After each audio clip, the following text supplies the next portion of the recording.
Chace Crawford. Welcome to Call Her Daddy. Thank you for having me, Alex. Yeah. I am so excited to meet you.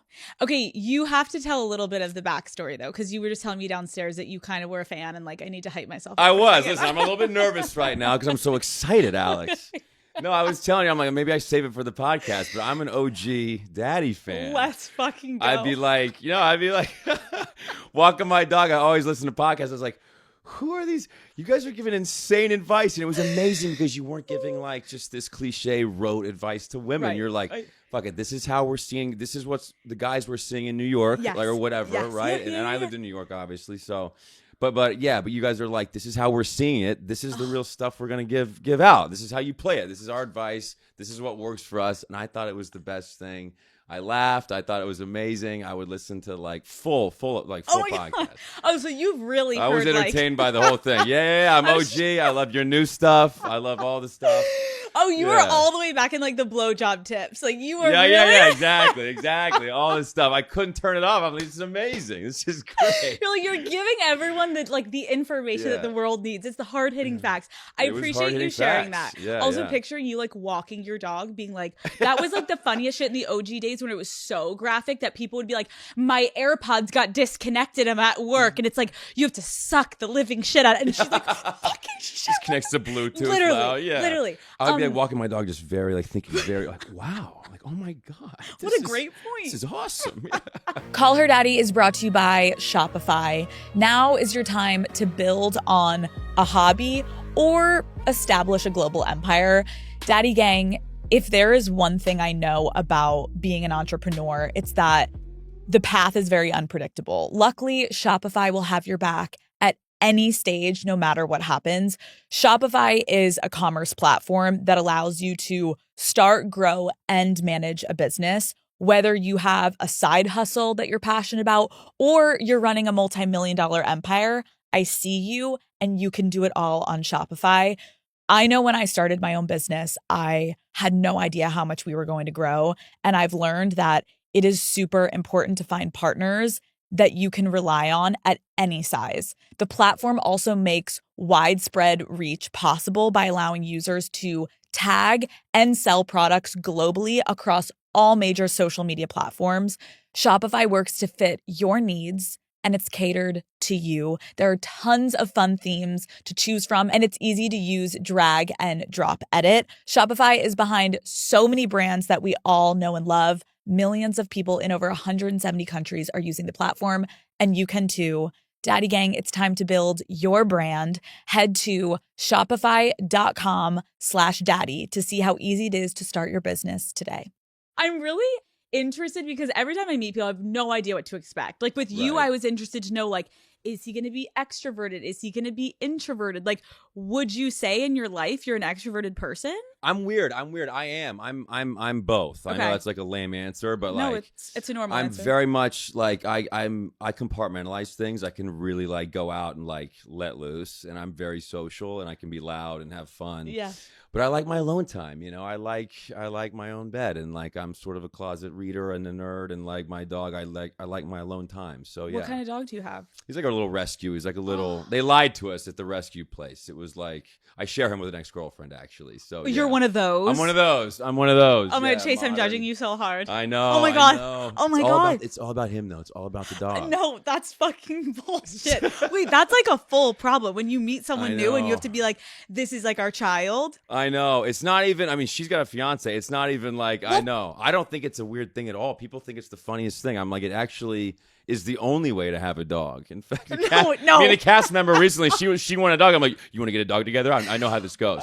That is actually mentally insane. It's insane. So you have to see her constantly. Not as often as you think. She does have a key to my house. And so a lot of times, I know it's getting more. Listen, it's not that big of a deal. A lot of times I'll just, like, I flew out last week to go work in Toronto. I'm like, hey, Shiner. His name's Shiner. After a Shiner. Texas beer. Very stupid. I'm like, Shiner's in the house. Just go in there and take him. And she just goes and picks him up. I'm not even there. But sometimes, yeah, we're still like friends and cordial. Yeah. It's great. So imagine you're like in there on a date with the dog and she comes to pick it up and has the key. Like you have to describe that to new women. Like, listen, it's nothing other than just for the dog's happiness. Like we share her. Right.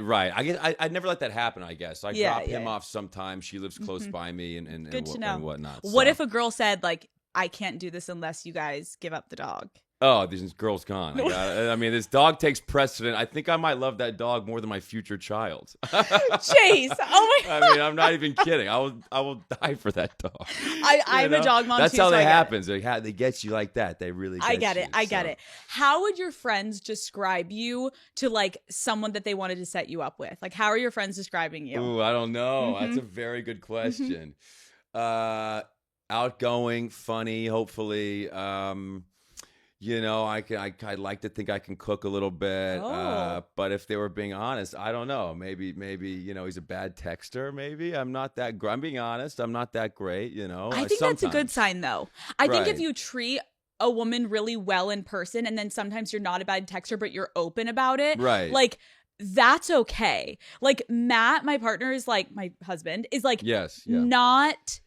He is not a good texter at all. In the beginning days, I was like, does he fucking hate me? Yeah. Totally. But totally. now I know I like appreciate it that he's not on his phone 24/7, being one of those freaks. Like, are you Yeah. on your phone though 24/7? That's You're just the not thing, texting I'm not. back. I'm not. No. I Okay. like to leave it. It's always on vibrate. I still like to be always attached to it. Okay. And so That's good. But then I'll overthink. I have like a little anxiety. I'm like, I don't know what to do. So sometimes I I literally forget to like form a response. I'm like, I got to get back to that.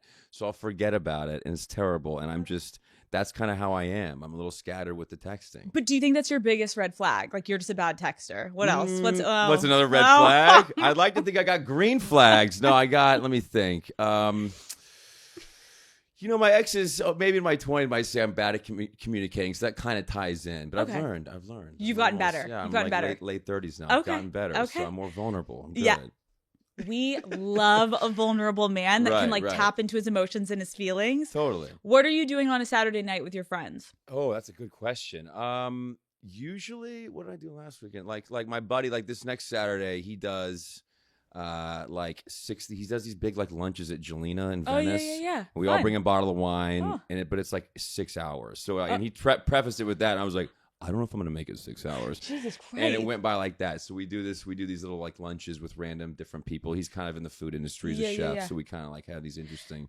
Are you people, getting so- like annoyed when you're out? Like, are you getting noticed all the time everywhere you go? No, it depends. I'm not like I'm not like DiCaprio level where it's like this. I kind of have a nice pocket where it's fun to get recognized for the Gossip Girl thing still. Yeah, for sure. Which is like still been this like 3 different waves of Netflix. I don't know how it keeps coming around, but it's the same age, female is always like so excited. So I do get it sometimes in more touristy spots like Right. Venice or in New York or somewhere kind of where That's there's more fun. people from all over the place. Yeah, But it's fun that you have like a good attitude about it, because I can imagine like I've talked to people before on my show about like people that have done so much in their career, but there's this one thing that people are like, we just can't get past it. Like for you, it's Gossip Girl. For Really? like other, Yeah. oh my God, for other people, it's like The OC. Like I know you've talking like Rachel Bilson. Like Totally, yeah. It's like she's done so much in her career, but there's the one thing that people are like, can we just talk about this for 19 hours? And it's like you can Exactly, either yeah. just be positive about it or like fucking hate it. But like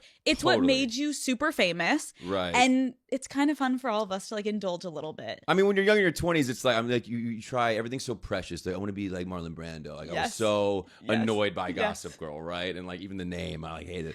Dude, it's like it's great. It's the greatest amazing. thing. Yeah, It's it's like it's amazing. this weird cultural thing of the zeitgeist of that time to like pre-Instagram, pre all these things. Like the first iPhone had just come out. Like it was such a weird, amazing time in New York. It's fucking amazing. When were you in New York? Were you in New York? I at was that in New time? York, right? I'm like a little younger, so I was like, Yeah. New York for me was just as crazy, but like I had my fucking iPhone and it wasn't as fun. Like I remember Right. college more when I was watching Gossip Girl and like high school. I was like, obsessed with it because I grew up on the East Coast. I like knew the nature of New York City. Totally. But I didn't come from like a wealthy family. So like I was like with the fucking Humphreys. I would have been down in like, I mean, but even the Humphreys are in this like loft space. It's like a $20 million. Like that's all BS. Like that's what it's like. I can't afford shit. No like one. what the fuck? My first apartment in New York City was quite literally a shoebox. And I'm like, yeah, it's not looking so glamorous. But you still go out and you can still go to the similar places. That's what I love about New York is like you can go to where DiCaprio is or whoever the fuck. And New York is cool like that, where LA is a little bit more snooty, where it's like you can't get in here. Where New York, it's like anyone can get in anywhere. And they'll treat me like it's kind of nice because everyone is like way too cool for school in Los Angeles. Like, they don't give a shit about anything at all. They won't even like look at me like at the thing. I'm like, okay, listen, I can't even get Lakers tickets to save my life. Everyone wants it, but the Knicks, they would always give me Knicks tickets and Rangers, baby. So yeah, that's it. Fucking amazing. Shout out to them. We're gonna talk a little bit more obviously about Gossip Girl at some point, but I do want to talk to you about your childhood because obviously you're this like you became this heartthrob. Your life changed. I think around like 22-ish was Gossip Girl. Yeah, 21, 22. You're right. Yeah. So like before that, like how would you describe your childhood? It was interesting. I was born in Lubbock, small town, Texas. Not much going on out there. I kind of woke up. I was in Oklahoma City. First memories, so random. Parents are from there. Dad's from there. My parents met there at a very small, like religious college there. So Oklahoma City, and listen, my parents had me when they were like 20 and 21. So that's, a very, very Southern thing. Yeah. I mean, they were still growing up as we were. I can't imagine having like a 15-year-old right now. No. So they were young. My dad was in med school. What happened? We moved to Minnesota for 4 years for his med school, and then we moved back to Texas when I was like 9 or 10 years old in Dallas. I'm from Dallas, so like North Dallas, a little bit suburbia, a little bit out there in the sticks, but more suburbia, yeah. Were you raised religious?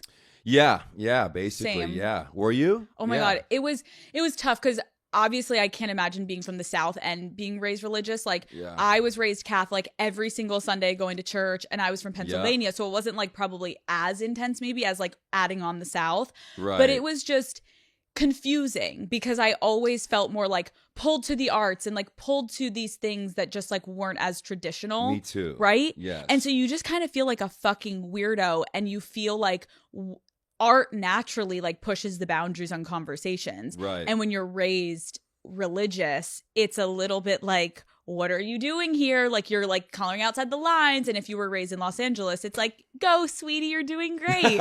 So it's like, it's just a matter of where you were raised. Like, was it hard for you with like, when did you know you wanted to get into the arts?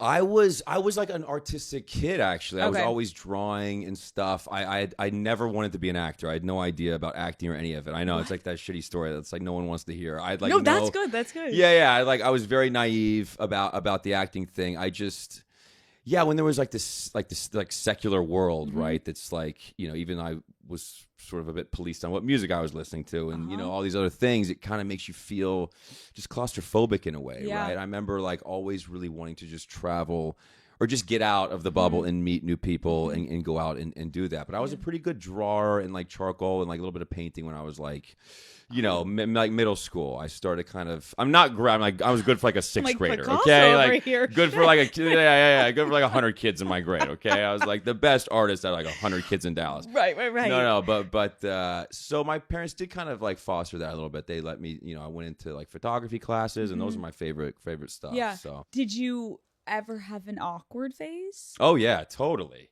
Oh my God. I should have. Yeah, I wish I had a picture of me in like sixth grade with the Abercrombie and the puka and like. Oh, I'm talking full highlight cap, like my mom highlighting my hair through the noodle cap. But wasn't that like low-key hot at the time? Yeah, I thought. I mean, we all thought so. The puka shell was like, if a guy was wearing a puka shell, I'm like, you were the fucking shit. Like you had confidence. Wait, why were you awkward? I just was awkward. I wasn't good at talking to girls. I had no idea. Like, you think like 1 + 1 = 2 at that time. You like a girl, they're supposed to like you back. And when the first girl did not like me back at all, I was like, oh shit. Like I was like, okay. I guess I didn't even really come into my personality until like middle of high school, I would think. I think that's kind of normal though. I feel like boys either are just like so outgoing and loud and like kind of annoying as shit. Right. Or there's like the little artsy guys that like blossom eventually. Like I was a little bit more in that vein. Yeah. You know what I mean? What were your friends like? So I had some good friends. They were kind of geeky, outdoorsy, Yeah. like go-karts and bikes and, Oh. and like just little like all, outside Yeah. doing, sports is a big like, Texas thing. So like it's gotten even worse. Like every weekend is It's like insane. sports for kids, and it's just this whole. And you didn't this play whole football. thing. I did, but not like Friday Night Lights football. It wasn't like the Panthers. It You wasn't like weren't Tim Riggins. Riggins. I love Kitch. He's a buddy. But I actually auditioned for that show and didn't get the quarterback, and I was No. devastated at the time. Yeah. Oh my God. And you must have Yeah. been like wanting that too, because being from Texas, that kind of went like a full circle fun moment. Oh, no? devastated. Yeah, I was like, oh my God, I want that so bad, but it didn't work out. But, So you didn't get it in real life, and you didn't get in acting. No, yeah, scarred forever. Yeah. I was definitely not. My dad was like, you're probably not gonna go over 6 foot. So let's No. He was like, let's maybe stick to golf and something easy. Yeah. Golf. Yeah. Tell me about golf, because I'm going to be Yeah. honest. When I think back to high school and I think about the guys, I'm not, I'm not gravitating toward the golfers. However, I feel like they Really? figured, no, listen, now in hindsight, if I have a son one day, I'm like, get your fucking ass into golf. Okay? Right, Because right. Those are the guys that like get the scholarships and are smart and have their life figured out and just like look put together, where like the meatheads, like God bless them, but like where are they today? I know. You I mean, you can keep playing golf throughout your life, and I'm not even like. I feel like it seems like I play in these little charity things that they invite me to, and like, so I'm like, but I'm not that big of a golfer. I played growing up because I just wasn't going to be big enough for football, so that was sort of the impetus there. Can you But imagine if you had gotten Friday Night Lights? It That would is have been totally interesting. different, because the next year I got the Gossip Girl thing, so it would have been totally. Oh my totally God, different. either like you playing football or you being like trust fund Mr. Swab in New York City. Yeah. I feel like very that different. fit you well. Not that you could have done football, okay? I want you to know I would have accepted that role too. But I think it was meant to be. It was meant to be. Right. Okay, wait. So you got denied by a girl. Did you ever go to prom? I did go to prom. Yeah. How did you do a promposal? Come on. Oh, I actually ended up going. One of my best friends in high school was this girl, Alyssa Weldon. Love her. We called her Shout Whoopi. out. Love. So we used to like go to prom together, just because I think I had a girlfriend from a different. That's right. I had a girlfriend School. from a different school. Oh. And there was like a thing where the girls didn't want you. It was just like, if you can't bring a girlfriend to school. So Yeah. I want to bring my friend Oh, Whoopi, and we Whoopi. tore it up. Me and Whoopi Whoopi. tore it up. Yeah. Oh, she good was for great. you. So that was it. Do you remember the first time you drank? Yeah, I do actually. I do. Tell I us do. the story. It was Come on. back of a Honda Prius. No. Mike's Hard Lemonade, or no, it was a grab bag of thing. It was Mike's Hard Lemonade and Smirnoff. No, let's say Smirnoff, or like Smirnoff. Zima or something like that. But it was Mike's Hard Lemonade and Smirnoff. I think I had one of each. Whoa. But it was one of those things where you don't know if you're drunk, and you don't know how to act. So you act drunker than you are. I think I'm feeling great. Like you like try and like, dude, it's just water. We fucked with you. It's just water. But you're not even like fucking tipsy, but you're like, No, guys, yeah. things are really starting to feel different. And Yeah, like, yeah, nothing is different. We're just driving and it's like moving a little bit. Okay. Yeah. Calm the fuck down. Exactly. Wow. Okay. So like you had like an okay experience. Cause I feel like to say that you had that for your first drink, like I was like going into my parents' liquor cabinet and like grabbing like a disgusting brandy and like holding my nose and like vomiting back into the bottle and just trying to get like Right. a couple sips. You had a nice little Mike's Hard. No, I had a bad moment with vanilla. I think it was vanilla Coke or vanilla Sky. It was like something vanilla flavored. That'll Ruined do it forever. That'll okay? do it. That'll do it. So 'Cause you that's don't your know how drink? much- that was my bad moment. It was like Coke and some vanilla, like vanilla Coke, some mixed with vodka. Bad night. You can never now not drink that and think of that, right? No, and it was great because then I just kind of would like I switched to beer, as you one does in Texas. You switch to some beer. So Abercrombie and Fitch. What the fuck? What the fuck? You're like, I Yeah. was so awkward. You were an Abercrombie and Fitch boy? no, I worked there. I worked behind the counter. I was like doing the numbers. I You was still doing had the to be register. hot. You still had to be hot and cool. Like, you still had to have I a think thing I lied going. about my age too, because I thought it was like cool to be picked. Like, would you work here? And I was like, yeah, maybe. Like, yeah, give me an application, and I was like, lied on the application. Okay, to all the Gen Z people that are listening that may have like no idea about the 2000s Abercrombie craze, can you just describe what it was like to work there? You have no idea. First of all, okay, you get to the mall, you walk in. You can smell that store from any entrance point in the mall, right? Woods cologne. I can smell it and I can taste it right now thinking about it. The Woods. It's kind of They disgusting. probably still have it. God. Yep. And then, as I'm getting closer, I can hear the same fucking mix that they've been playing on repeat for 48 hours. I can like know this song, and now I probably love every song on there. But like, it's the same thing. You get in there, there's like greeters standing there, sometimes shirtless. Back in the day, I mean, You were never one of those. I was never one of those. They tried to actually. I had enough, at least self dignity, like, respect back, and they were like. I'm a math guy. Like, put me behind the register. So, and I actually, the time went by way faster. I was not a greeter, but you get there, you might be introduced by some shirtless guys, and then and there's all these photographs. He's like those Bruce Weber, like black and white photographs. You know, those were kind of the iconic thing that made it so. Yeah. At the time, that was very like racy and like. Oh, it was like because we got like a little bit of penis lines going on like the boys' side, and like the girls' side was like these abs, and I was like, I literally don't even have tits right now. And they were like 25 years old, right? Completely, completely, like, not like high school kids. And the smell, I was thinking about it though. Like Hollister was 10 times worse because you had to walk in there with a flashlight. They turned so all the dark, lights off, yes. and it was like a madhouse, like and you're literally like grabbing clothes and you're just checking out. It was awful. Yeah, it was awful. terrible. Yeah, I worked at both. I worked at Hollister too for a summer. It was terrible. It was awful. It was awful. Chase, you are like that guy. The guy that just like worked at Abercrombie and Hollister. Yeah, I know. I kind of love it though. Yeah. It was cool back then. It's embarrassing. It was cool. Yeah, it was cool. It's not embarrassing. It's cool. Myself. It's cool. Because back in the day, like I feel like half the time I would walk in that store and that was like maybe my sexual awakening being like, whoa, like these boys are like so gorgeous. Again, like you said, 25-year-old men.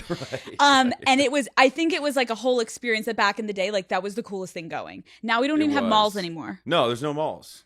The Bev Center is great. It's empty. It's like kind of nice. You can walk my dog. It's kind of nice in there. It is a ghost town. So okay, we're talking about Gossip Girl again. Okay. The audition process. I think it's fascinating to think about. Like you obviously don't get Friday Night Lights, and then you go for this. Like, what does that even entail? Like, how long was it? Did you even know what the show really was going to be? Like, no, I had no idea. I mean, I like a lot of kids. I grew up in the OC in high school and into my college. The best show. In my college year, it was the best show. Loved it. But it was weird. I went in there. It was like a process of like a six hoops to jump through. It was actually kind of a wild process. But I knew that Josh and Stephanie did the OC. They're phenomenal. And I knew it had this potential to be cool. And I'm like, they're definitely going to change the name. That name's never going to stick, you know. It's based on these books, whatever. But I went in.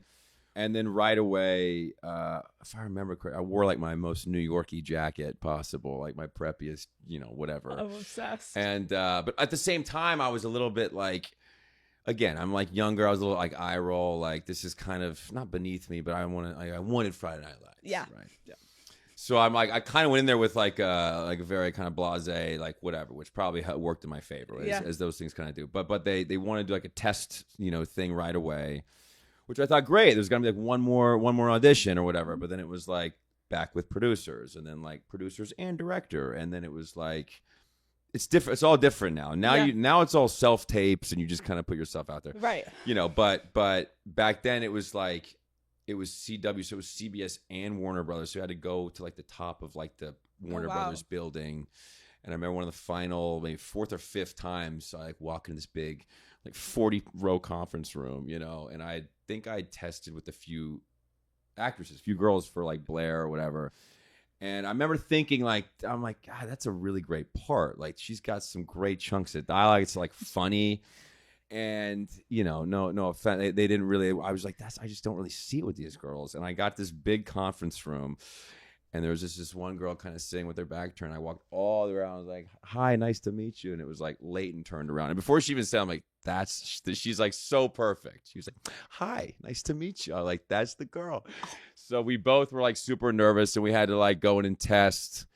It's silly. It was like a theater seating, dark room, one stool, like lights. And it was like, you go in and it's like the silliest scenes ever you're doing like in front of like all these people. I'm like talking about like Nathaniel's Paxil and all this stupid stuff. And so anyway, so I did that. I was like, I don't know if it went well. And I guess I got the call that I got it. So That is, I love also how you just like knew Leighton. Also, she was so fucking perfect for that part. Like no one else could have. She had done the it. headband on in the audition. She flipped around. I'm like, and I think I'm in love with you. No, Yeah, literally, you're like, I love you, and then America yeah. was like, I love you too. Yeah. Did you always know you were going in for Nate? Yeah, always for Nate. Yeah, I think Okay. they switched around some of the roles, kind of like to play. I remember going in and reading with Blake and a few other guys. They were trying to fit the pen for the Dan role. So yeah. I think it's just so fascinating because I've heard some people go in for someone and they get switched. But like when I think of Nate, your character like had a very different upbringing than like what you were used to. Like when Right. you first started filming, could you relate to anything about this person? No, like nothing. No, absolutely nothing. I had no idea. Like I didn't really know any Northeastern people. I had no Right. idea. Like the whole thing, it was all new to me. Like, Did you have that an level accent? Of money. I had a like a subtle. I kind of lost it in California when I went to college for like 4 years. But like I get drunk, I have a little accent. Yeah. But I did think about that though. I'm like, how do these, what is that New York thing? What is that preppy thing? But, Right. Because you went to Pepperdine for 1 year. I did, yeah, for about a year and a half. Yeah, exactly. Did your family think you were losing your mind that you dropped out? Kind of. I mean, they like I kind of freaked out. I didn't know what I wanted to do with Yeah. my life. I kind of had a freak out moment, and just they were supportive. I graduated high school a bit younger. I was like 17, so they were like, take a year off, like do whatever. And of course, I found this acting class. I'm like, I want to be an actor.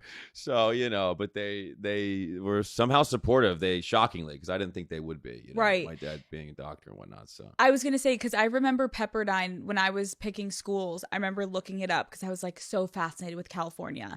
And I look up Pepperdine. I'm like, this looks like the most magical place on earth. Yeah. And then I was reading and my mom was like, sweetie, you can't drink if you go to the school. Why am I bringing that up to you? I don't know. Didn't but I know just that, by the way, till I got there. I What? didn't know how strict it was. We got there. I'm like, guess I'm joining a fraternity, which I didn't Jeez. necessarily want to do, but yeah. That is like notoriously one of the strictest schools. Like you can't drink. Oh, You yeah. can't have co-ed. Past like 11 o'clock p.m., you can't have any girl in your room, vice versa. Yeah. Did you yeah. do anything that like broke the rules your freshman year? Oh yeah, we did. Yeah, Oh. quite a bit. Somehow, yeah, we Yeah. we could have gotten in a lot of trouble actually. I think we like skinny dipped in like the president's like pool or something crazy while he was not there, like something Stop. crazy. Yeah. So you had I a could be good telling time. the story. I We love had it. we had a good time. Yeah. They're yeah. not going to invite you back. No, they'll That was still. like a one-time thing, but it was like we kind of like found like I met some really.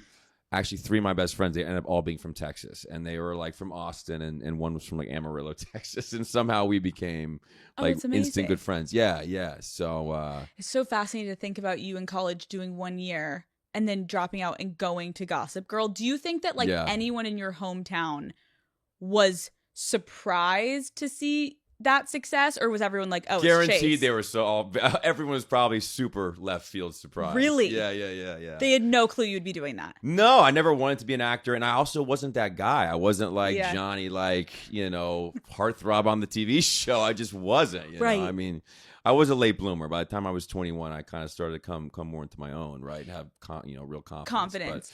Did you have like but, random people reach out? I feel like all those people start kind of like crawling. It does happen. Yeah. Uh-huh. I mean, like you probably speak to that. Like, yeah, it's weird. Like certain things happen. People act weird around that kind of Yeah. stuff. You're like, So- wait a second. We did go to high school together and you never talked to me. Why are you texting me? Yeah. How do you actually have my number? Yeah, there was that a little bit actually. Isn't that Yeah. weird? Yeah, it was weird. It was weird. Yeah. When did it get like really big? After season 1, it kind of just popped, right? I remember the fall of 2007, like right when it started airing, it became big, like Insane. right away. Yeah, it was really insane. Do you Yeah. have a moment that you remember that you were like, oh my God, my life has like forever changed? I don't really. I guess there wasn't that one moment. There was me and Ed Westwick, who played Chuck on the show. Yes. He was like an 18-year-old kid from like outside of London. He thought he was like Pete Doherty, right? Love, obsessed. And I'm from Texas. Like I was just in college. Like I didn't know how expensive New York is. It was insane. I'm like, my dad had to like give us the like security deposit and first month's and last month's rent until we got our first paycheck. It was like hilarious. So I'm like, Ed, you want to like room together? And like, this is crazy. Like this rent. So I'm looking at this. He's like, oh yeah, sure, man. He had no idea. And like first summer we like moving in July. I like probably just turned 21 or 22, and we were like at the summer series in Central Park. I don't know if you remember any of that, but they had like big concerts out there, and it was like the Black Keys, Arctic Monkeys. I might be dating myself, but it was awesome. It was awesome. Sun's out, beers. And the show hadn't even come out. We'd shot the pilot, but we just moved there, and we were having a blast. Just him and I just exploring the city. And these girls did come up to us, and it was kind of freaked us out a little bit because we didn't know. And he kind of looked at me, he was like, I think we're fucked, mate. You know? He's like, show hasn't even come out yet, man. He's like, this whole thing. And that moment is pretty crystallized in my mind because it was all like the Black Keys were playing. It was just like, you're just being like normal dudes, like sitting, chilling. And then it's like, hello. That was the very first time I think anyone ever asked for any type of picture. So that I do remember that as being like a defining, like, oh, interesting. That's a weird feeling. As it like really started to pop off, like how did you initially handle that like fame and attention? Not well, actually, not well. It kind of made me paranoid, to be honest. Really? Like slightly. I don't want to say it was like this terrible thing. It was but I think it was fun. It was fun, but like you said, people come out of the woodwork, like people start acting weird around fame, and you start realizing all these things that you can only realize from that seat. Yeah. But I mean, I don't want to act like it was this thing. It was, we had a blast. For me, it was all about having fun. Like I had so much fun, but it was, you just are always kind of like, you kind of aren't present all the time. Like you kind of like wary about people or phones, like a little bit, like not, you know. I think that's okay to say, like, and I get what you're saying. Like that doesn't mean you're not so grateful for everything that came. Right. But it's like a very odd experience as a human being to be like, oh, all those people are staring at me right now and watching me, and they know who I am, and I have no idea who these people are. They think they know you, right? Yes. Like, and you're like, I'm not Nate Archibald. As much as you want me to be, I am not. My name's Chace. I'm from Texas. Yeah. And New York's interesting because it's like you get all this influx of people and tourists, and you're not only you're that character in that city. So it's like Mickey Mouse in Disneyland. They all want to see, like, take a photo with like Mickey. So you feel like they just come up and hug you, and it's like you're in this costume. Wait, that's kind of so funny. weird. Can we talk about that for a minute? Because I didn't even think about that. Most shows that are like, even movies, if they're like set in New York, spoiler, they're not fucking shot in New York. Most of them are shot in Canada. Or Toronto. Yes. And you guys actually were living, breathing, filming, shooting in New York City. The show was set in New York City. So like you're walking then to get breakfast and you're not working, but you're like walking wherever you're walking and someone sees you. Like, were people calling you Nate on the street? All the time. That was it. That was God. It was always the character's name. Yeah. It was crazy. And also fun, but like it blurs the lines a lot, you know, and it was just weird. It was like a really weird, like if we were shooting exactly in Toronto, it's a different thing. But people are visiting New York, and it was its own character in the show, you know, and people are like, you know, fans of the show. And when they see you actually in that environment, it's like this whole, like, their mind is blown, you know. So it was a doubly interesting thing. And it's also weird to be in New York City as you, like, I think it's interesting because I just asked you at the beginning of this, like, oh, could you relate to anything? You're from Texas, this character, and you're like, no. And then all of a sudden you went from not being able to relate to anything about this character to like, you almost were becoming a part of this character. It was getting meta. Yeah, it was weird like that. Yeah. You're like, I live in New York City. I am getting paparazzi'd. People want to know who I'm dating. And so I started off being like, I can't relate to this fucking kid at all. And now it's like. Yeah.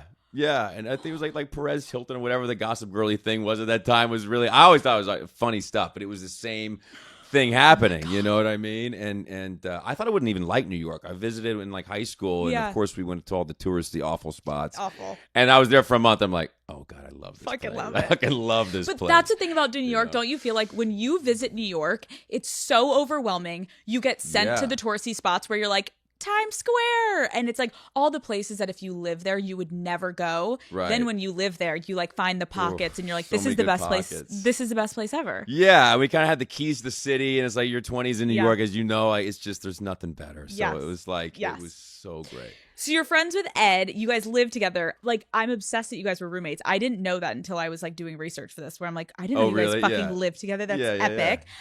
What was Ed's best and worst quality as a roommate? Oh God. Call Her Daddy is brought to you by eBay. This is what you do when you have high standards and fancy all the fancy things, like a Dior saddlebag or that diamond tennis bracelet. You go to eBay. There you'll find new loves that will never disappoint, expertly authenticated, whether it's that vintage pearl necklace or brand new ruby earrings, a Prada crossbody bag, or classic watches like that Rolex Oyster or that Cartier tank. On eBay, there are no limits to your high standards. Yeah, eBay, the place for new, pre-loved, vintage, and rare fashion. eBay, things people love. What was Ed's best and worst quality as a roommate? Oh, God. He had a lot of bad ones, let me tell you that much. We lived in this little apartment. I think it was like they call it like a junior one, where there was like a real bedroom. Right. And then there was like an office you could put in a closed wall. No. And I was like, we'll just switch. Like, and I'll pay a little bit more. Of course, we never switched. And I'm glad we did, because Ed's room was like, it was like a lunch pail with like overflowing cigarettes. And like, I mean, you thought like the Joker lived there. It was insane. I'm not even kidding. I should be calling him out like this, but I love him to death. I love it. Right. He's 19. I'm 21. Like, and he was just messy. I'm a little OCD. I mean, I'm not OCD, but I'm like a little bit on that side of like, I need things put in the right places and stuff. So. Oh, so he's literally like an ashtray walking around. And you're like, clean up. Just like shoving the stuff in his room, shoving the door, and like, and then it was like, and he's, at the time like ripping cigs. I was like, stop that, So that was probably, I didn't like the cigs, but we had an absolute blast in that place. We had like a roof deck. Yeah.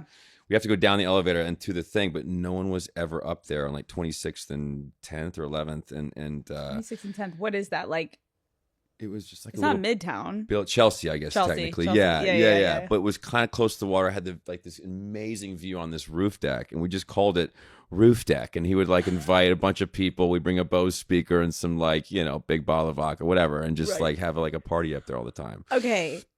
First of all, to think about the two of you throwing a party on your roof deck. Yeah. What was the difference between Chace and Ed's parties versus Nate and Chuck's parties?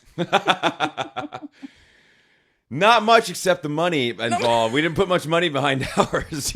We weren't making quite that. I know I ended up being like the president of the world at the end of the show, but it was ridiculous. And he was owning hotel chains. But his was very much skewed more like British underground rock scene, and I had like the beers going, but they did turn out to be pretty like fun, kind of well-known parties. Like people would like show up from all over the place and like all over the city. I mean, is it true that you lived in the same building as the Chainsmokers? Oh, it's a great story. Yeah. No, next door actually, Jessica Zorro. I love to death. She's getting married in August, and I can't wait to see her. She played Vanessa on the show, and we'd all hang out. And then she'd be like, guys, and she lived in 555. We were like 535. So she was literally, we were next door. And she'd always be like, my roommate, this guy down the hall, like Alex, like plays. What is this accent you're doing? So I'm trying to do a Wisconsin accent. It's terrible. It's terrible. It's Wait, really is she bad. the one you have the dog with? She's from Wisconsin. No. Oh my God, I was like, this is too full circle. No, we've all been like great friends. This is your Wisconsin. Do that again. No, she's like from Wisconsin. It's terrible. I can't do it. Wisconsin. Do it. She's like, guys, my friend Alex is playing. Oh my God. He's like a DJ, and then it's terrible. I'm She's not literally gonna call you and be like, Well, "Why I did you act like I speak like that on that show?" I love her to I'm death. obsessed. She's the best. But she'd be like, "Yo," and it was like 3 a.m. I mean, New York goes very late, Yes. so we'd be out. And she'd be like, "Come back over. Like we're gonna go to Alex's house, or apartment. It's not a house, like a little tiny apartment." Yeah. And it was Alex from Chainsmokers, and he just liked playing. I love He's the him. best. I He's the still best. see him out and about, He's the and best. we would just sit there and rip and like just like chop it up talking, and he's like DJing, playing music, and yeah. What a small world. That's crazy to think that like you guys as like young guys, and because they weren't even formed yet, were they? No, they weren't. Because he hadn't met Drew yet. Exactly. He hadn't met Drew yet. That's right. So I think there was someone else involved, but he hadn't met Drew, and our mutual friend with Jessica was this guy, Will Malnati. He's still my best friend.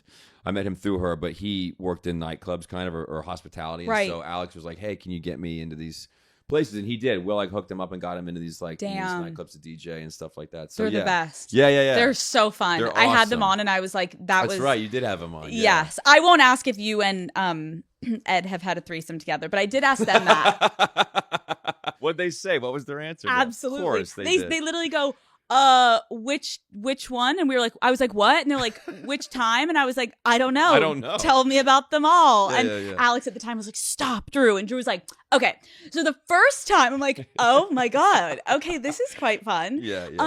Who would you guys invite to these parties? Because at the time, were you like hanging out with industry people? Were you meeting like chicks at like NYU? Sometimes, yeah. Like, so I don't know exactly who would we bring up there. We'd bring good friends, but then sometimes they'd get really out of hand, and it'd be course. like, like it'd be insane. I remember one time this is very like a early 2000s Share story, with the class. but Come like on. we would have, it got a lot of hand, but the doormen loved us, and they would like kind of let us do anything. They would just say like, do this or that, don't do that. And so I think the doorman called me. He's like, yo, you got to come down. There's some commotion going on down here. And I'm like, what's going on?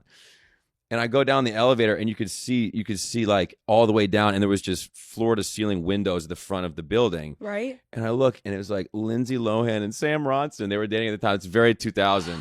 We're like walking down, and there was just a wall of photographers in the window. And I was like, whoa. You're like, no. We made it. Did they ever come up? Of course they came up, and it was great. And I think we had met before, kind of, and they're amazing. Like, Sam's great. I'm obsessed. And I haven't seen them in ages, but like they came up, and it was like a very early 2000s. These like, are the okay. details we needed, Chase. Yeah, no, these are okay. stories I haven't ever told. And then we like, raged up there. It was Did great. Paris ever come to a party?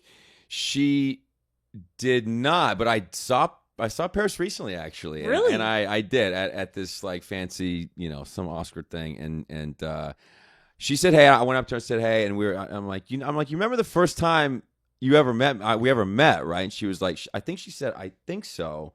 And I was like, I was in college. I hadn't done anything yet acting wise, but I just moved to LA. My sister was in town with a buddy, and we were at like Teddy's, that nightclub back in the day, which was like the best. And I was like, you were so nice to us. You hung out with us and invited us to your birthday party. And we all went, and it was amazing. And she was like, no way. And I'm like, yes. She's literally like, I don't remember this at all. She doesn't remember any of it. I think she actually did. She's amazing. And so we always say what's up when I see her. But that was like my other, early 2000s story. I'm obsessed because Paris is like the nicest fucking human. The nicest. When you meet her, you're like, oh my God, you're even better in person. Like, she's lovely. But I love how like for Paris, like, that probably meant like nothing at the time to her. She's like got Leo at her parties, and she's got everyone, and she's like, oh, totally. You can come. And meanwhile, you're like, my life is made. Yeah, like, my sister was in like college. I was like barely out of college. I'm like, are you fucking kidding me? She That's invites us to her birthday, but she's being so nice. I'm like, yeah, we'll go. Like, it was great. Like, at her house, it was a blast. Like, it was really, really cool. Like, that is fucking epic. 2005 or 6, probably. Who knows? Did any of your rooftop parties ever get shut down? They never did, actually. What? They never did. There was no one really, like, the noise didn't travel because it was so like, that's you having it in with like the doorman.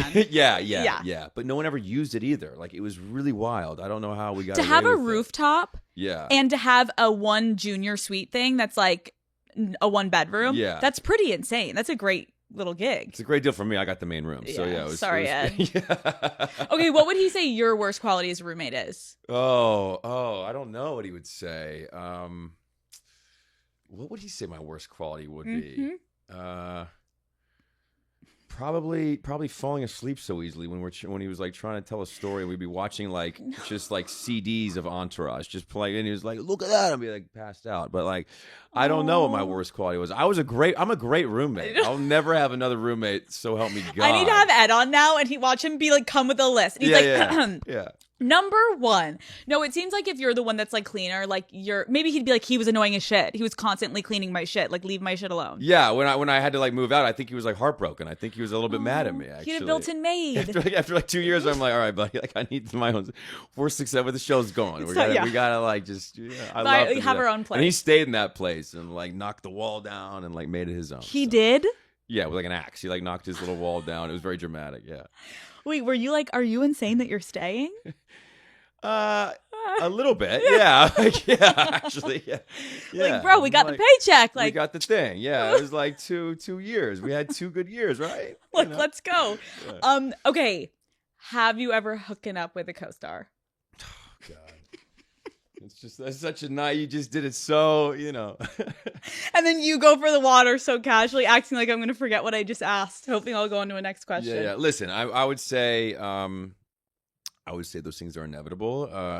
So when you're in your 20s, like, or whatever, could be for anything, like workplace. But the thing is, you're on these things. It's not like people would probably think it's like these sexy scenes or whatever. That it's like that's like the worst part of it. It's like 60 people watching.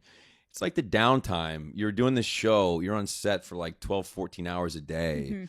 and usually there's some pretty interesting people from all walks of life, and the danger is if you connect right away with like sense of humor, at least for me, like if you have a good if you like have a rapport and can like kind of banter and give each other shit. Yeah. For me, I'm like, oh, I gotta like watch out. Watch it for myself, because I'm like, I'm gonna like start, liking them. Yeah. Basically. Well, and I bet it's like, yeah, that's a good point. You're spending so much time with these people that obviously the minute if you're like emotionally connecting with someone, that can be your person. Like while you're like sitting in between scenes, like you start to just get closer, and then naturally, okay, so you're gonna leave it to all of us to guess who it was. I can't.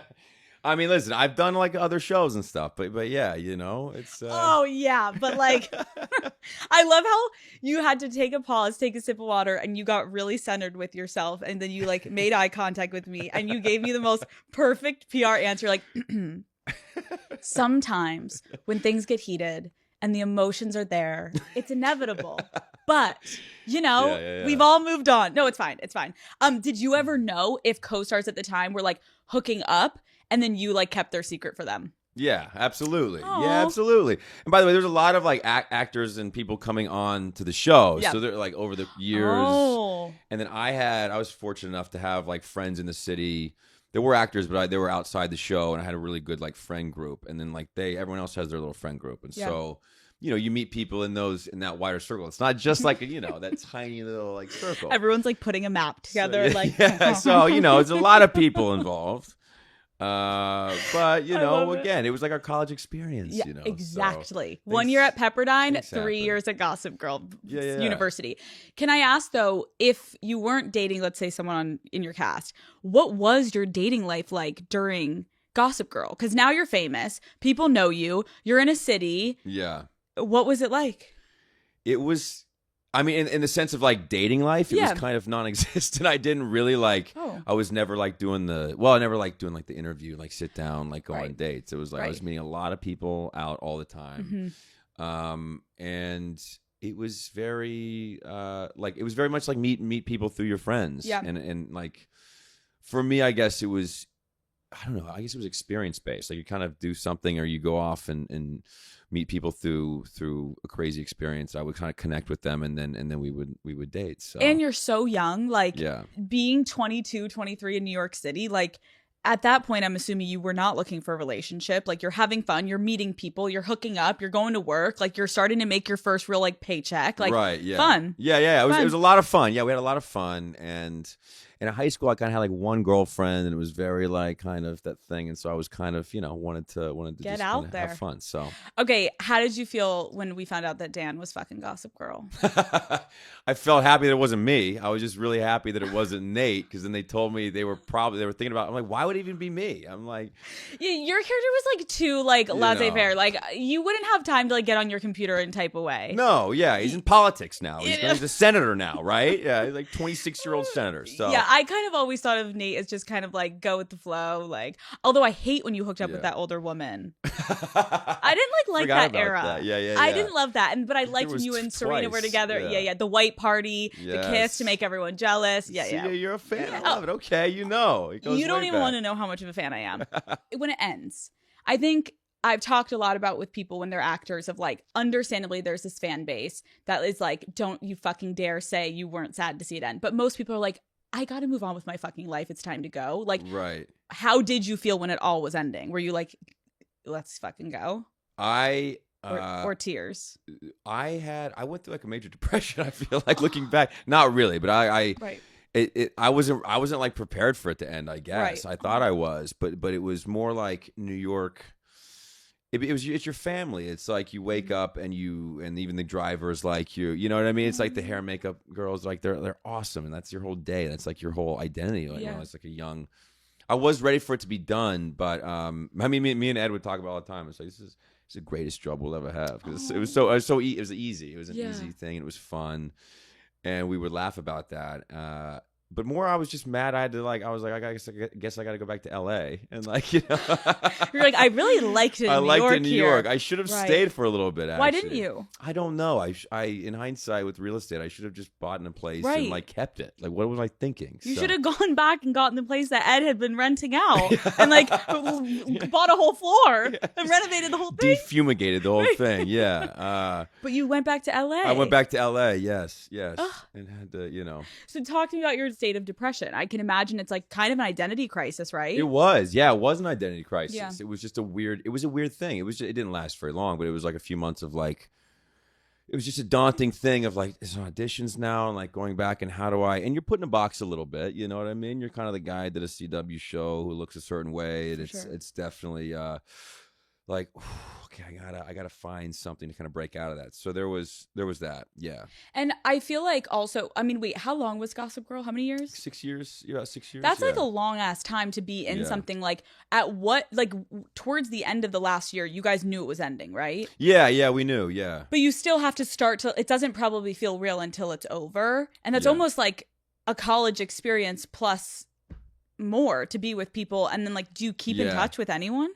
Kind of, you know how it goes. Yeah. I mean, like we're on text sometimes, and like you make loose plans, and then Penn texted me out of the blue the other day actually because he was shooting, I think, his final season of You in our old sound stages. So he was like texting me. We're kind of like catching up, and that's sweet. So I'll see Penn every now and again, and Leighton in town, and Blake's like I think in Westchester. We'll text sometimes actually, and I saw Ed in Europe recently, kind of. That's awesome. Briefly, so that's awesome. So yeah, but it wasn't like the material. I was really ready to move on to different material, in a different role. But like New York, I guess I wasn't really ready to leave New York. Do you think you'd ever go back? I'm too old. I mean, I think the way to do it is to have one in both. I know. Fuck. Keep a place there at all? I have thought about it, but it's weird because like you're right. You hit a certain point where like New York is so beautiful when you're in your 20s. And it's even when I look back, like I had this shitty ass apartment where there were like fucking rats, and I had had the Ed room where like my two roommates got to have like the normal rooms, and then there was like a built wall for me, and I'm like just putting a mattress in, I could barely fit, and it was some of the best years of my life. Totally. But now when I think about going back to New York, like I like a backyard and like being relaxed and like not having to like walk outside and get like hit in the head and like pushed to the ground and like screaming people. I'm like, I like to go for a trip and then get the fuck out. Totally. Yes. You know? And the winters are kind of brutal, right? I like my car. I like to go to the grocery store with my dog and like cook and have space. And the dog. Spoiled with the sun now too. The ex-girlfriend with the dog. Still not over that. Let's talk about your love life. Yeah. Are you in a relationship? Call Her Daddy is brought to you by T-Mobile. When it's time for a big, juicy gossip session with one of my friends, I need a reliable way to get all the tea. And by tea, I mean T-Mobile, okay? Having more 5G coverage means getting 5G signal more often. And as someone who is constantly on the go, it is so nice to have a reliable network that I can count on. Being a T-Mobile customer also means that I have access to a ton of perks like concert tickets, skipping lines at events, and free in-flight Wi-Fi so I can keep posting from the sky. That free in-flight Wi-Fi has been key lately because we're trying to find my best friend Lauren a man on every flight we take, and I have to keep the Daddy Gang updated live with our progress. T-Mobile also has VIP Club Magenta lounges that offer free drinks for T-Mobile customers, and you guys know I can't say no to a free dirty martini. So, Daddy Gang, kick your old carrier to the curb. It is time to block their number. Then go and hit up T-Mobile when you're ready to really be taken care of. Check out the VIP treatment at tmobile.com/benefits. Let's talk about your love life. Yeah. Are you in a relationship? No, it's a dumpster fire, Alex. No. It's all a dumpster fire. What's going on? What is your type? 2024. No. Times are tough out there. It is fucking tough. It is tough. Yeah. Okay, what's going on? You're very single? Are you going on any dates? What are we doing? I joined Raya like a week ago. How's it going? Terribly. It's really teasing. it's scary. I only say that because you're like, am I gonna get kicked off? I actually enjoy it. Oh really? Were they gonna kick me out? No. No, I actually enjoy it because like everyone told me not to do it, and so I had I had a few drinks on. Like one night, I was like, I'm doing it, and I just did it. I'm like, this is great. I haven't been on one date. No, don't get me wrong. I'm like haven't engaged at all. I'm a total I'm creeper face. Right, Like, you're like- figuring this thing out. Like, what is this thing? It's intimidating. Have you done it? Any of the apps? Oh my and all God, that? yes. Yeah, right. I was on Raya. But the problem for like a lot of, I feel like the women is like the guys are very, I don't know, like a lot of them are DJs. Okay. Yeah. And I'm not looking for like, I wasn't looking for a spin the beats guy. Right. A lot of them like lived in Australia, or it would be like UK. And I'm like, can I set my settings Right. closer? Like, I don't want to go That's on my what I'm first saying. date across the fucking world. Yes. So it was a little bit of like a proximity thing, a little bit of like a intimidation thing too, because like the other dating apps is like, oh, this is like a nice normal person. This is like, who are you? And like, what do you do for a living? And like everyone's net worth. And you're like, it's overwhelming. Yes. So I could see why you like Completely. have a hard time getting off the app for that. Yeah. No, it's definitely weird, and I definitely Tough. have no expectation. I'm not Okay. like I don't even know really what I want. I'm just trying to, it's just like another avenue to figuring maybe out. meet somebody, Okay. right? But yeah, the only connection I've had is like, oh, cool. Oh, Indonesia. Like, what? Yeah, okay, great. What am I? We're gonna go to Bali. Never. Okay, weird. No, I remember there was this one guy that I remember I like randomly matched with, and I think he was on like he was on, what was it called? Oh, Vampire Diaries. And I remember Okay, being yeah. like, I'm a big fan of Vampire Diaries.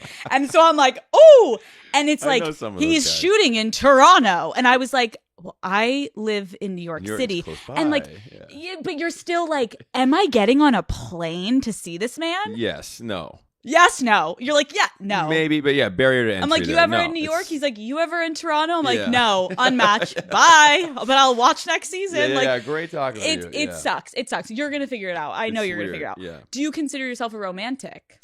I do a little bit. Yeah, yeah. I mean, what would you consider romantic? I if think a someone guy- that like, when you're in a relationship, you're Mhm. like very, like you like to set it up for this like very romantic setting of like you're not just like walking through the process. It's right. like candles and roses, and you want to like make time together, and you're very like, I don't know, sweet and cute and Yeah, I think Just I would, say yes, so anyone I watching am. I'm is not like- I like to cook, so I do like to cook for Okay, that's for romantic. girls. I like to, and I'm a homebody, so I like to Mhm. when I'm in it. I really do like to focus Yeah. and like do the thing and like be very thoughtful. I feel like I'm a thoughtful person, so yeah. How are your first dates? Are you good at first dates? Bad at first dates? I feel like I'm okay. Okay. I mean, everyone, they're awful though, right? But it's Horrible. like have generally met people through friends of friends or through kind of indirect ways. Yep.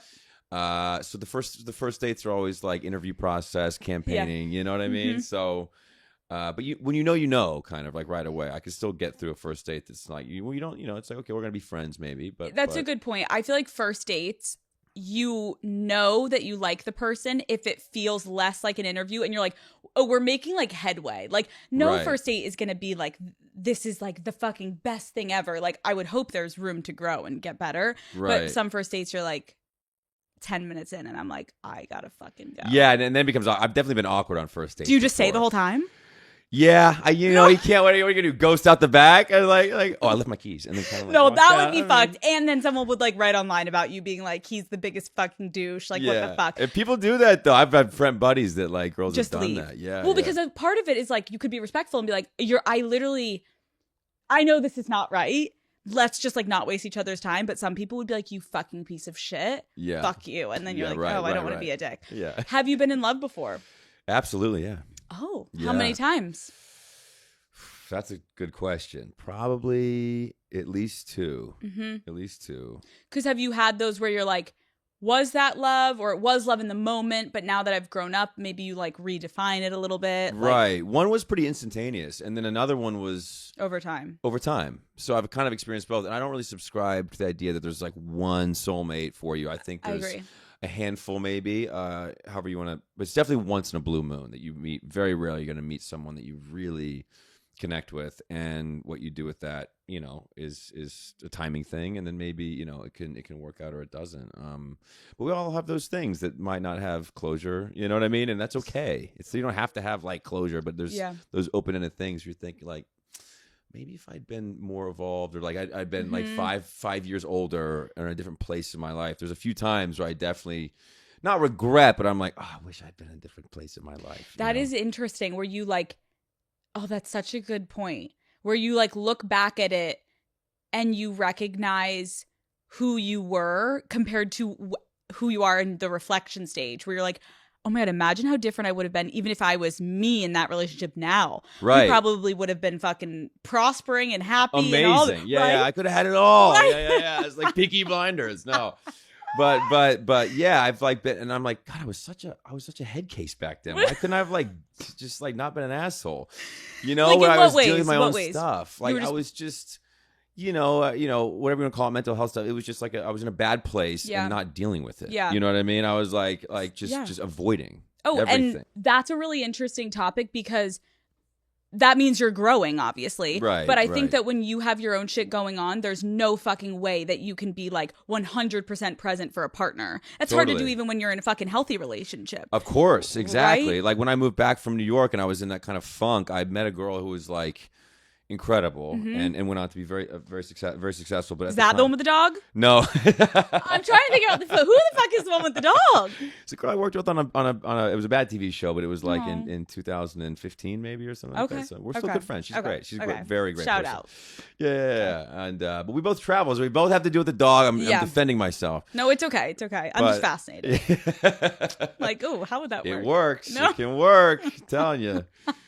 Oh, But man. so you kind of fell for a girl after that like weird moment, and then it just didn't work because you weren't in a good headspace. She wasn't in a good space, and I just kind of let it slide. I let it Mm-hmm. kind of float away, and she was like, would be in town and reaching out, and we kind of had it, hooked up, had a thing in New York when we were both there, and then yeah, I think about some of those things. Like if I had just been in a different, you Yeah. can't help that though. No. You get what you get, and it's a That's timing life. thing, and it's just life. But I do think about those Of course. kind of missed moments from time to time. But I think it also allows you like into going into this next chapter of like whoever you're gonna find, like that allows you then to like reflect and be like, I know I'm not gonna do that. I'm gonna be more Right. present, and like whatever you know you fucked up on, then you take that and like move on. No, totally, yes. How long has been your like longest relationship? About 3-4 years, Okay. probably. Yeah. What are the top like 3 qualities right now that you would be saying you're like looking in for a partner? We can put this on your Raya profile too. Like just clip this and It's put this in very your Raya. sparse. My Raya profile. I think every photo is cut off. Like I'm like Stop. eyeball. No. Like I'm not screwing with it. I don't even care. Jeez. I'm like whatever. You know what I mean? Right, just like picture of dog, half face. It's out there in the world. It is. No, it is. It's half my dog's face and half my face in one shot. Yeah, it's great. Right, because you're hoping they like won't fully notice you, and then they just click. So like the dog is nice or something, and it's not like I get it. It's not a signed headshot or Right, anything. right. But No. no, I things I look for. I guess for me, I am a closet reader and like kind of nerd. I do like to be able to have like kind of in-depth conversation. Sense of humor is kind of a big one for me. Like, and that's kind of an umbrella thing, right? That if they have that wit and you kind of have that back and forth and that weird connection, where you can make each other laugh. Yeah. And that's an umbrella like personality, wit, intelligence thing. It's like if that's kind of the number one thing. Yeah. Do you care if they're in the industry? I'd prefer not, actually. I At get this it. stage in my life, I get it. right? I get yeah. I mean, I think that's part of the reason I was like, I saw my buddies on dates with these like med students and neuroscientists. I'm like, You're like, where's it? Yeah, they're like, Raya. I'm like, okay, So there really are. I've seen so far. I'm like a weekend. Right. There are other people that do other things, and I'm like trying to. It's such a bubble out here. You know what I mean? So it's a lot. You're weird. like, I want that doctor, that nurse, the dentist. Yeah. What about a therapist? Yeah, probably, yes. Oh. I would love it. Yeah. I see psychotherapists on there Right. sometimes. Oh, I'm like, there perfect. you go. Could save some money, yes. There So you- I could switch therapists right now. Right now to my girlfriend. Yeah. What's a deal breaker for you? Deal breaker. Oh, man. Bad tats? I don't know. Bad tats. Yeah. Like how bad? Like what have you seen that you haven't liked? I don't know. It's That's a stupid one. Like, 'cause I really don't care about that. Actually. I'm obsessed. I mean, maybe like a neck tat's probably like a deal breaker. I guess a neck tat or like You're not loving the neck tats. Have you gone on a date recently? I haven't. That's the thing. It's actually never happened. Where did that come I don't know. He's like picturing her face, and he's like, I'm just if there's a like, neck tat. Okay, no neck tats. You know, but tattoos are so ubiquitous. But Yeah. they're not bad. But It's okay. A neck tat. We're moving on. Punctuality too. Okay, that's really switching gears. You are really on time. You were early. I'm like a little bit early, embarrassingly. I'm Yeah, you were like embarrassingly at the door, punctual. like, yeah, hi, ready to go. It's like an anxiety thing. I like if I'm running late, it's over. I can't. I hate being calm late down. too. You know. Yeah. Oh, I've had people so fucking late for the show, so I appreciate that you're early. I'm like, let's get it going. Yeah, so thank you. No, thank of you. course. Have you ever been cheated on? Once, kind of, not really. I think so. We had like plans, like holiday plans, and like moving into the next phase of the relationship, and she abruptly broke up with me, and then I found out that it was like there was like an opportunity for someone like a famous person, a really famous person, like Uber, and then she thought that they were gonna date, and that didn't happen. But you're like, but that was the only closest thing, to that. That sucked. oh, that's sad. But then, like, I have perspective. It was like I have perspective on that, so I was like, okay, whatever. Well, and I think it also tells you something about that person. Totally, no, it actually helped. It actually like kind of helped. We're like, oh, you were basically with me. I was like, ooh, I didn't see that coming. Like that's a very interesting thing to know. So. But that can hurt if she goes from like you to Brad. You're like, yeah. You're like, I get it, but it also indicates like what you're looking for. Right. Okay. Right. Okay. Have you ever gone through a partner's phone? I have not. No, I'm actually I have like almost the opposite of trust. I'm almost like too trusting. Of people. Yeah, I'm like, just go do your own thing. Like, I need my own space. I'm great. Like, go. She's like fully cheating on you. Girls' night, go to Mexico. Yeah. Go have fun. Yeah. Have you ever walked in on someone going through your phone? Someone did go through my phone once. It was bad. Did you walk in on them going through it, or no, you found out? I woke up in the middle of the night to them freaking out. No. Yeah. I mean, listen, if you're going to listen, okay. We love this on Color Daddy. If you're going to go through anybody's phone, you're going to find something that you don't like. Totally. Even like a text with their mother. Like. Yeah. You're going to find something you don't like. So, and I will say there was nothing bad. I wasn't cheating or anything. But you know, it was not fun. And I was felt violated, but you can't like, it's like a weird thing. Oh my God. And in the middle of the night, that like the ambush of like, wake up. And you're like, yeah. It was so stressful. You're like, you piece of shit. Yeah. And then you're like, what's happening? And at first you're like, someone's coming into the room. There's someone in the house. Like, what's happening? And they're like, and then they're like, I had your phone. Oh, I'm like, oh God. I'm like, what? And then the first thing I was like, wait, what are you talking about? Right. Like, what did you read? I really don't think I have anything weird in there, but yeah, it was a moment for sure. Yeah. Interesting. Did you stay with the person? Yeah. Oh. Yeah, we did. Yeah, we worked it out. Yeah. How long? So, how much longer did that last? Another year. Okay. And a half. Okay. Yeah. Wow. Another year and a half. Did you hear about that incident a lot? No, I didn't actually. I didn't. But I got dragged to couples therapy, so that was no, which I actually loved. I thought you did. I didn't like. I didn't love it, but I thought it was a good. It wasn't what I thought it was going to be. I think it's great. Very afraid of that. I've always been open to therapy. I do it now. Yeah. And I think it's like going to the gym, right? It's like you go to the gym for a certain thing. It's a very specific thing. People make it this like there's a stigma behind it. There's no stigma.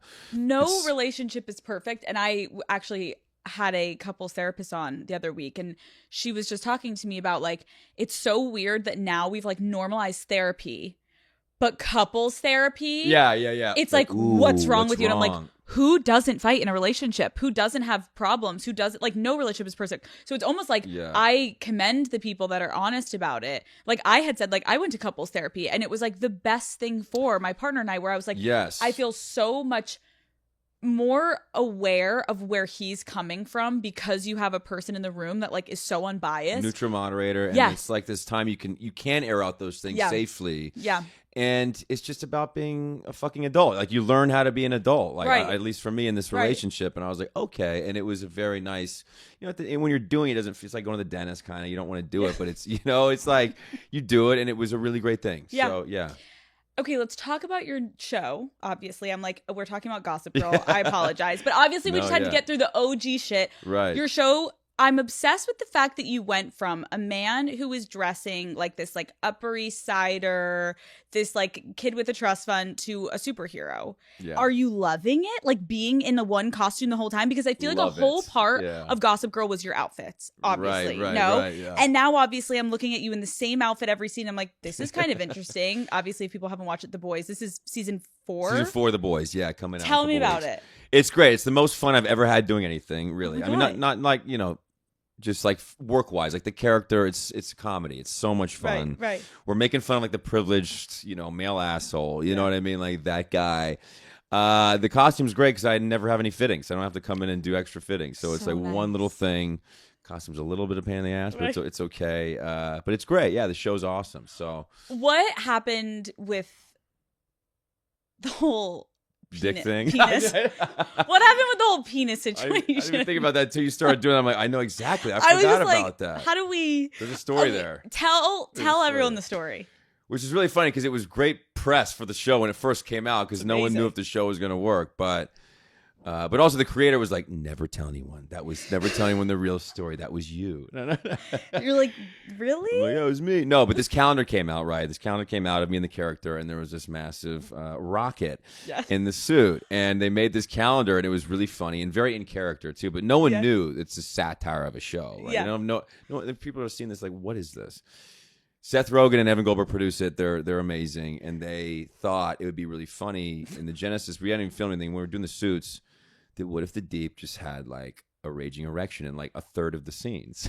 So, I thought it was brilliant. I'm like, that's fucking great. It's hilarious. It's hilarious. So then the fittings I started showing up, and they had a box. The character's name's the Deep. They had a box called Little Deeps, and it was like all these different foam like pieces, all different types. I'm obsessed. Settled on one. I'm walking around. Oh no! First we did. So that's what happened. We did all these like screen test camera shoots, photo shoots with this thing in it. Yes. So we hadn't actually shot. Amazon hasn't really even seen anything. Oh my My god. first day on set, it's like a big in Toronto, big stage.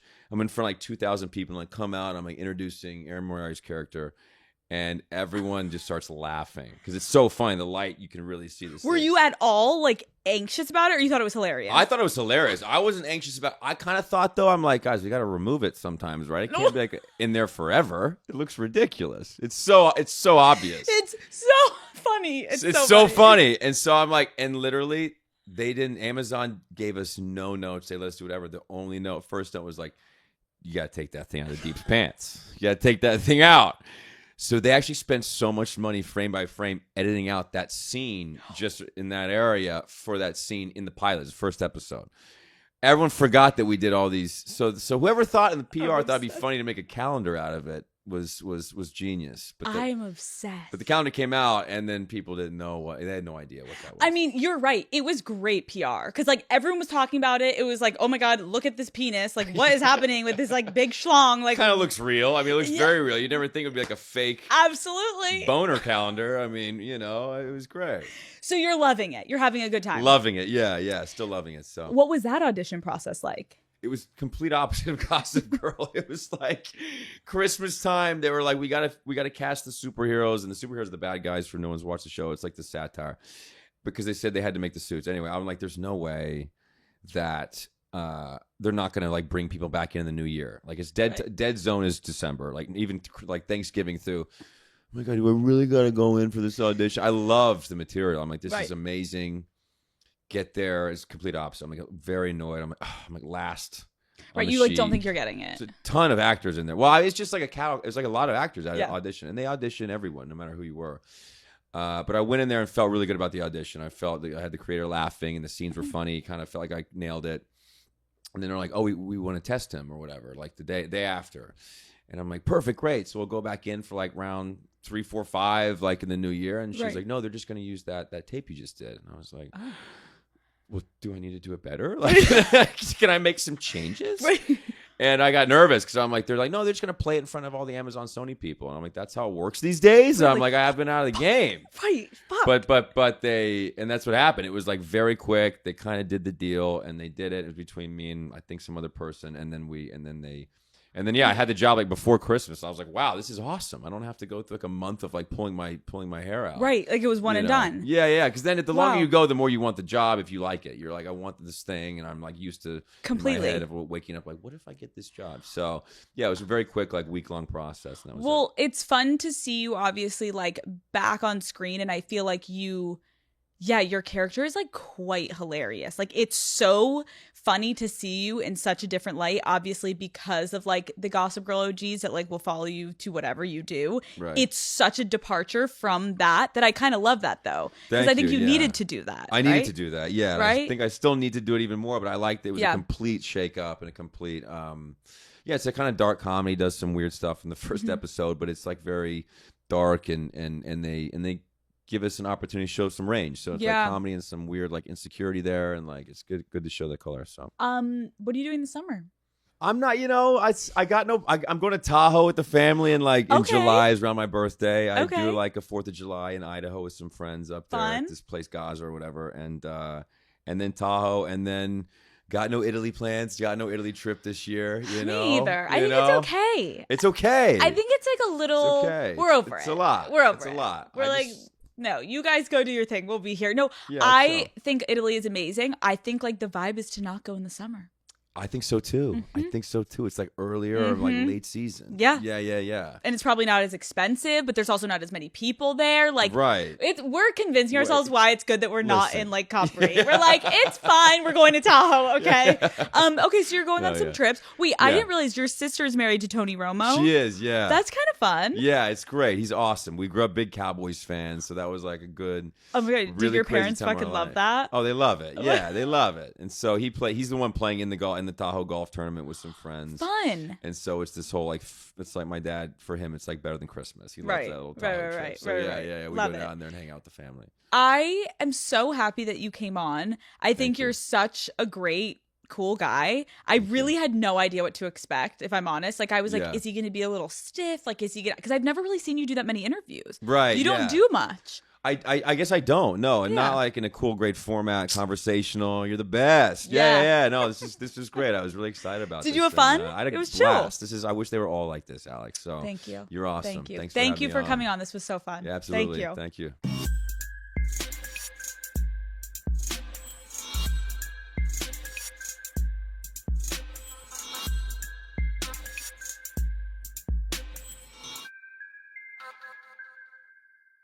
Okay, Daddy Gang, I'm about to make you a little cocktail with 2 of my favorite ingredients, Patron 100% additive-free tequila. We're doing Reposado, and then Unwell Hydration. They all make for incredible mixers, but today, we're using orange hibiscus. Let's go. So first we're gonna start with an orange. I am going to cut a slice and we are going to put it at the bottom of the drink so we can get even more of these natural flavors into le drink. Now, Alex, let's think to ourselves why you don't cook or you never really enter the kitchen. This isn't gonna work. Let me do that again. Let me cut a little bit of a smaller piece. One sec. Honestly, it feels right that I get to finally have my Kendall Jenner moment. I slice my entire hand off. Okay, so I'm gonna put this at the bottom of my cup. I'm just going to kind of push out the natural flavors, you guys, okay? Because if I'm making you a cocktail, I'm going in. I'm putting the grit in there. I'm gonna take the peel out, leave a little bit of the juice and the remnants. Let's have a taste. Yeah, it's delicious. One day I'll be a soccer mom bringing the orange slice. Boy, is it so good? Oh, here we go. This is a better slice. Okay, anyways, next, ice. I love a cold cocktail. Here's the thing, I was a bartender, but I never weirdly ended up hooking up with a bartender. I did hook up with the boss, but that's for another time. Okay, so we're gonna do 2 ounces of Patron Reposado. We're gonna pour this into our cup here. Gorgeous. And then we are going to add orange hibiscus. Matt and I have been drinking this drink kind of every time before we go out on like a weekend. Ladies, if you are getting ready and you're going on a first date and you need a good cocktail, this is the go-to. If you're coming home from a date and you're crying your eyes out, this is the cocktail for you. I'm gonna make it gorgeous, girls. Oh, would you just look at that? A cocktail, a stiffy. Oh my God, that looks so cute. This has been my go-to on date nights before I go out. We're making this up. I'm drinking it by the pool. It's about to be summer. Whether you're going on date nights or you're going out with your girls, this is the perfect cocktail. I personally love Reposado. Obviously, you can switch it up. Patron has Reposado, they have Añejo, they have Blanco, but I'm kind of a Reposado girl, so look how cute. And it's literally so easy. It's only 2 ingredients. You also don't need to go get a real orange. This does the trick, ladies. Here's the thing, whenever I come home from work, I'm constantly wanting just like a nice little nightcap. And I feel like drinking with unwell hydration, I wake up in the morning and I'm ready for my 8 a.m. meeting. Nothing can take me down. Gorgeous. So Daddy Gang, thank you so much for making this cocktail with Patron and me. Cheers. Matt's gonna go home and be like, thanks, babe. I'm actually so excited because Matt's about to be home and he's gonna be like, did you do this for me? I'm like, no, it's actually for the Daddy Gang, but like, yeah, we'll just pretend that I'm being like the sweetest wife, being like, babe, you're home. I made you a cocktail. I'll make him another one. Come on. The perfect way to enjoy Patron is responsibly. Copyright 2025, imported by the Patron Spirits Company, Coral Gables, Florida Tequila, 40% ABV.